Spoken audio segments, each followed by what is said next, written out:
The Torah is the first 5 books of the Bible. It's also known as the Pentateuch. In addition, it's also called the books of Moses. These books were written at the time of Moses, so they begin with creation and the stories of Adam and Eve and Cain and Abel and Noah and the flood, Abraham and the patriarchs. All of that is made part of the Torah. See, in the beginning, everything was empty. Only God. But then God created everything. And He made it good. He made dark and light, and sea and sky, meadows and mountains and valleys and plains, plants, seeds, fruits, trees. And He saw that it was good. He scattered the heavens with the sun and the stars, and He filled up the sea and the sky with tiny fish and giant whales, eagles, owls and parrots. He made all sorts of different animals, lions and monkeys and cats and ants and sheep and camels and skunks. And He saw that it was good. And then He made humans like us, made to be like Him. He blessed them and gave them every plant and tree to eat. He told them to fill the earth and look after it. And then God rested. He saw all He had created, and He saw that it was very good. So the world was good. But then something went wrong. Did God really say, "You must not eat from any tree in the garden?" He asked her. "We can eat fruit from the trees," she said, "but He did say we must not eat from the tree in the middle of the garden, or we'll die." "You won't die," the serpent said. "Your eyes will be opened and you will be like God." She saw the fruit and it looked good, and she wanted to be like God. So Eve had a choice. Would she trust that God knew best? She took it, and she ate it. And she gave it to Adam, and he took it and ate it too. And then their eyes were opened. But what they saw was not what they expected.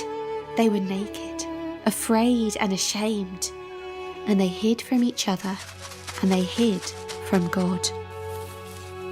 God asked them where they were, and He asked them what they'd done. But they blamed each other and blamed the serpent. For although God had given them everything, they had not trusted that He knew best. So they did not do what God had said. And so the world went wrong.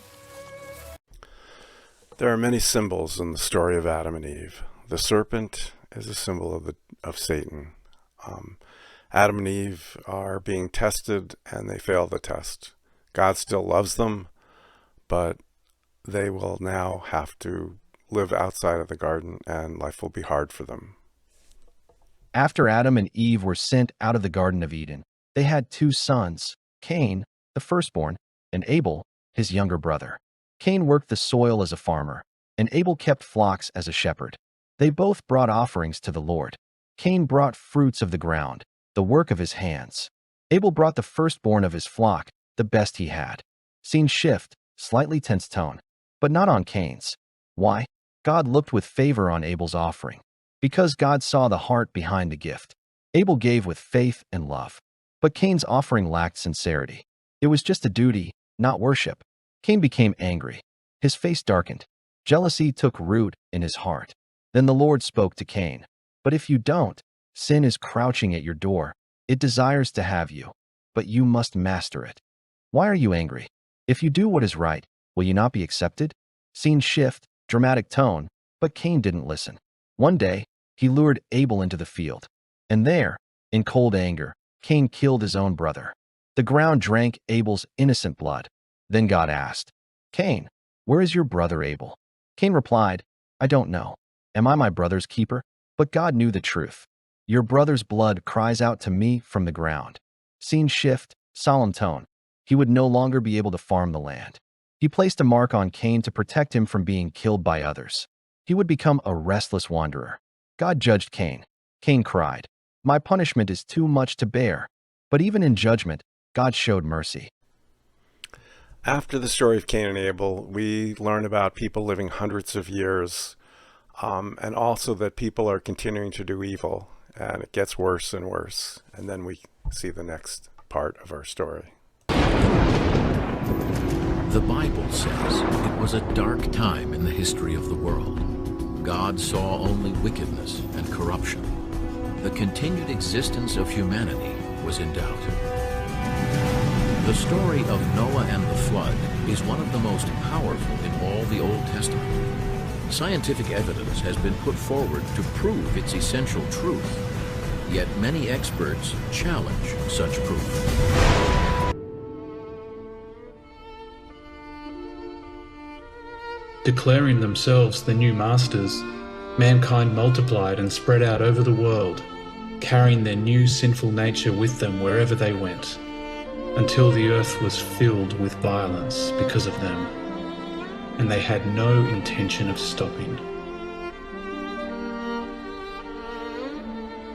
Seeing what was happening, God was so moved by what people were doing that we hear quite possibly the saddest words ever said in the entire scriptures.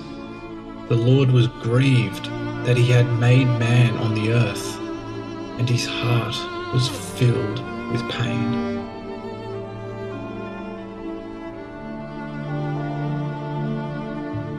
Since they weren't going to stop murdering and hating and fighting and sinning on their own, God was now going to stop them himself.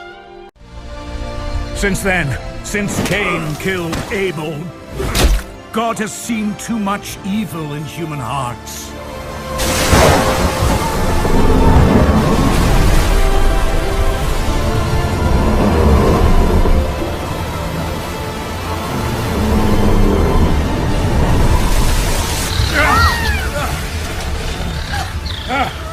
Wrong choices, wrong decisions.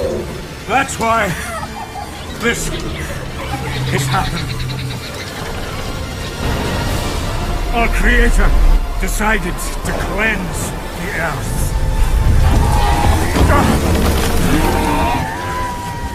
God warned me. He told me to build a boat.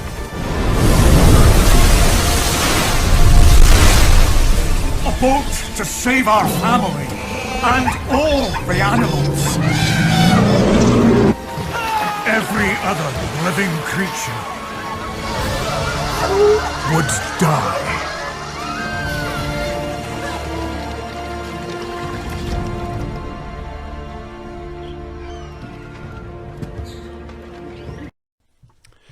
In the story of Noah, Noah has 3 sons, Shem, Ham, and Japheth. And it's Shem that is going to be the line from which Abraham is going to come, because now God's plan is to pick one group of people and use them to bring everybody back to him. And that is the story of Abraham. As the years went by, Abraham and Sarah lived an ordinary pastoral life, but there remained a tremendous void in their lives. They were never able to have children.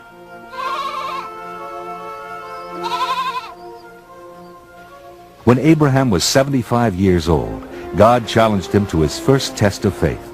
In Genesis 12:1, the Lord said to Abraham, "Go from your country and your kindred and your father's house to the land that I will show you.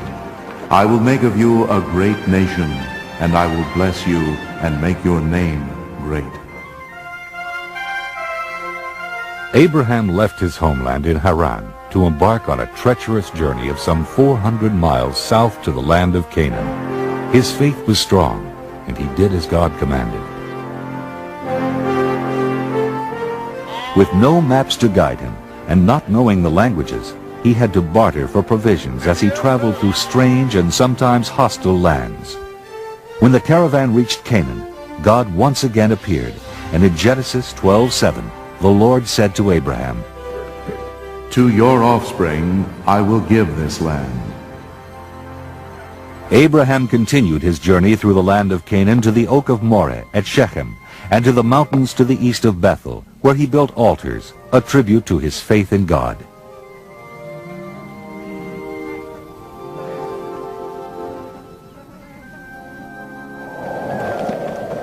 As time passed, however, Abraham's faith appeared to waver.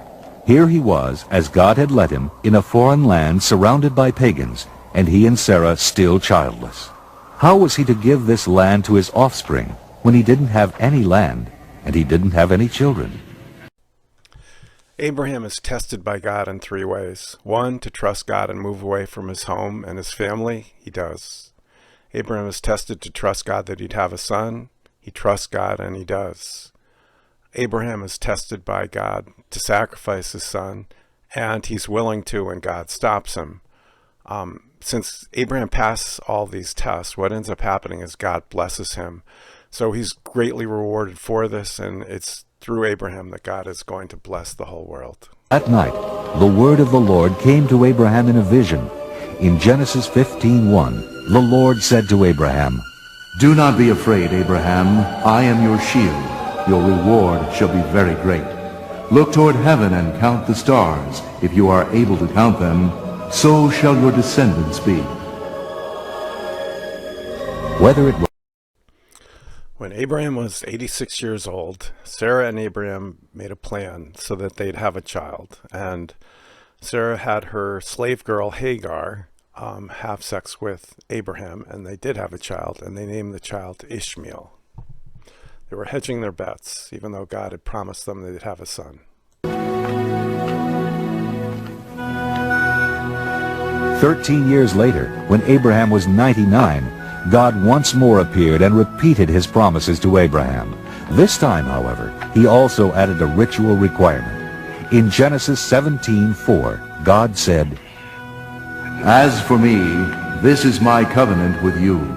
You shall be the ancestor of a multitude of nations.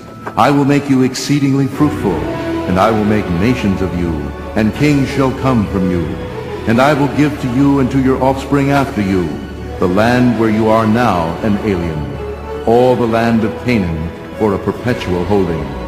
Every male among you shall be circumcised when he is 8 days old, and it shall be a sign of the covenant between me and you. Modern-day Muslims trace their lineage back to Abraham through Ishmael. Christians and Jewish people trace their ancestry back to Abraham through Isaac. So that is a question as far as each religion, both claiming that Abraham is their father, but they're claiming that descent through different sons.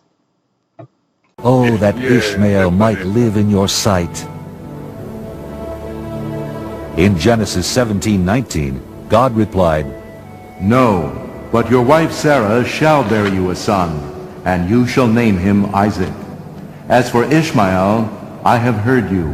I will bless him and make him fruitful and exceedingly numerous. He shall be the father of 12 princes, and I will make him a great nation. But my covenant I will establish with Isaac, whom Sarah shall bear you at this season next year.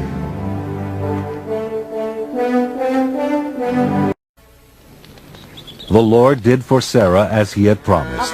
Sarah conceived and bore Abraham a son, and Abraham gave him the name Isaac. And Abraham circumcised his son Isaac when he was 8 days old, as God had commanded him. Abraham was 100 years old. The child grew and was weaned, and Abraham made a great feast. On the night of the celebration, when Sarah saw Abraham's son Ishmael playing with Isaac, she became jealous and said to Abraham, Cast out this slave woman with her son, for he shall not inherit along with my son Isaac. Abraham was caught between the love for his wife and the love for his son. God's voice came to Abraham and told him to do as Sarah had asked. It is through Isaac, God said, that offspring shall be named for you.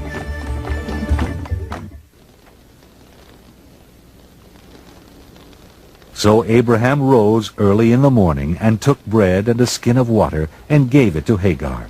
he sent her away along with Ishmael.